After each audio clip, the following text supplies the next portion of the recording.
Faly miarahaba antsika rehetra amin'izao androandroany izao. Izahay avy amin'ny Fondation Akbarali sy ny ONG La Vita Per Terre, izay fantatry ny maro amin'ny resaka fahasalamana dia tonga eto Toamasina.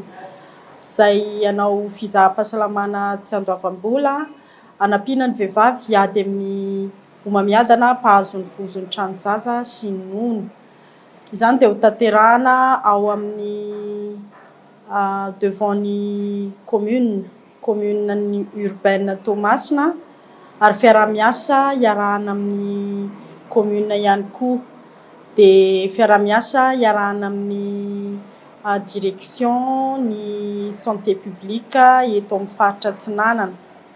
Dia izany fizaham-pahasalamana izany moa dia atolotra ho an'ny rehetrarehetra, dia be dia be ny tombotsoa azo amin'izay fizaham-pahasalamana izay, izay appreciena ny rehetrarehetra ho tonga hanao an'io fizaham-pahasalamana io, dia ho lazalazaina aminareo zany hoe inona daholo ny tombotsoa antsika rehefa mba manao an'io fizaham-pahasalamana io. Tia faly miarahaba antsika rehetra izay manaraka an'izao fandarana izao.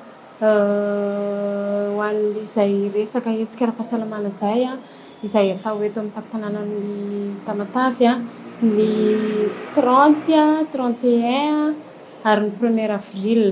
Tontolon'ny andro ny anaovana ny hetsika, izany hoe manomboka valo maraina mandra-patapitra izay olona eo. Amin'ny atoandro izahay dia mitohy ny asa, tsy misy fijanonana izany amin'ny atoandro. Misy ekipa maromaro ny hanao an'io fitiliana io, izany hoe fitiliana ho fisorohana ny homamiadana mpahazo ny vehivavy, dia ny homamiadana ny nono sy ny any vozon'ny tranon-jaza. Efa mety misy tsisy vina aminareo intsony angambany izany, fa efa nisy fotoana nanaovana izay ihany taty. Fa fampiatsahivana no apetraka amintsika, tombony lehibe ho anareo aty amin'ny faritra Atsinanana ilay izy, satria mariako manokana fa izy fitaovana manokana ho tonga, fitaovana raitra be izy io, ilay fanaovana mammografia na ilay radio-ny nono, izay no teknika mahomby indrindra hitiliana ny homamiadana ny nono. Ho avy ety amintsika izany izay klinika mobile misy an'izay mammografia izay. Iarahantsika malala fa somary lavidavitra aty satria izahay io dia avy any Fianarantsoa, any no tena toeram-piasanay, fa mitety Madagasikara izahay. Araroto ry vehivavy fa tonga eto aminareo izao izahay mihitsy ny manantona.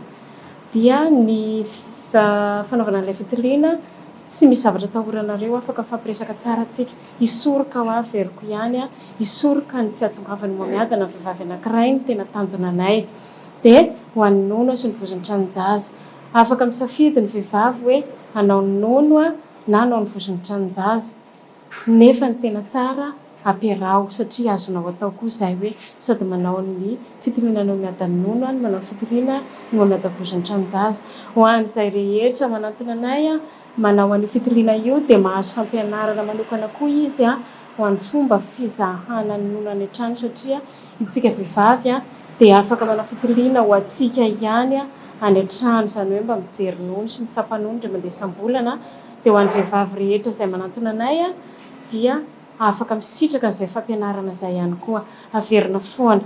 Fa maimai-poana avokoa ny tolotra izay ataonay aty, ho feno ny dépistage izay atolotra ianareo, satria eo ilay hoe vozon'ny tranon-jaza dia ny nono dia araroto ry vehivavy, maimai-poana ho averiko ihany. Ny zavatra azo adiny fotsiny ny carnet, tsy voatery mitondra carnet vaovao fa na carnet ara-pahasalamana raha dia mety. Dia tsy mifidy fotoana izahay fa rehefa vehivavy dia afaka manantona anay manao an'ilay fitiliana, na vehivavy efa niteraka, na efa nitsahatra anaka, na tsy mandeha fotoana intsony, na mbola vehivavy tanora izay mbola tsy niteraka ary, na isika tanora izay mbola hoe manomboka miditra ao anatin'ilay adolescente ary, dia afaka raisinay manao ilay fitiliana sady ampianarina mba hoentina mandramaty ilay fampianarana hoe ilaina foana mba mitsapatsapa ny nono, mba lalàna hoe inona ny mety tsy hety any anatin'ny nono. Toy izay koa ny fitiliana ny vozon'ny tranon-jaza izay miaraka, satria tsy afa-misaraka izany tranon-jaza sy nono izany amintsika vehivavy. Aza misalasala manantona anay fa anjaranareo eto Toamasina ny 30 sy ny 31 mars dia ny 1er avril. Ho an'ny Fenerive koa Misy koa ny fotoana izay anaovana ilay izy dia ameko ny namako ny andinindininy momba an'izay. Ie. Efa voalaza teo moa zany ny fotoana izay anaovana ny fizaham-pahasalamana tia Toamasina fa ny mahakasika ny Fenery Vest dia tsy ho diso anjara ihany koa satria ny faharoa, fahatelo sy ny fahaefatra ny volana avril dia ho an'ny Fenery Vest ihany koa zahay ho anareo Fenery Vest raha vao maheno anay sy mahita anay dia manentana anareo ihany koa hisitraka ny fizaham-pahasalamana izay atolotray. Dia tongava maro aza misalasala dia azadino ny carnet dia azadino le fomba fitenitsika manao hoe aleo misoroka toy izay mitsabo.